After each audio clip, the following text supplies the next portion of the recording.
Para siyang yung aso na pag napumatay ng ipis, mga ganun yun, ginaganon yung katawan.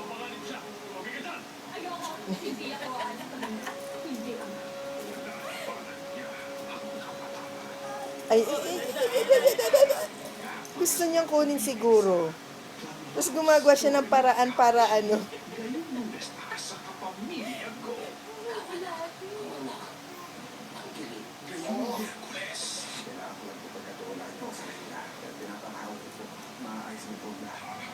Hala, hala, hala, hala.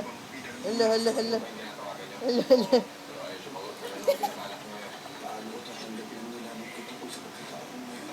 Inaabot niya, pilit niyang inaabot.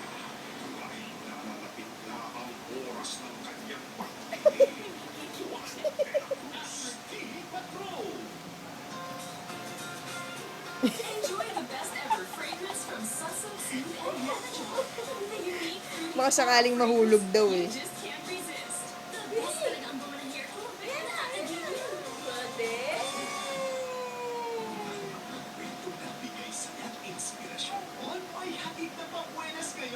Over 4 million pesos worth of prizes ang pamimigay sa Kapamilya. Kwento natin ito, bro! Tutog lang sa ABS-CBN. Kapamilya, kwento natin ito savings sa isang legal size envelope. Yan, nakita niya kinukunan siya. Eh.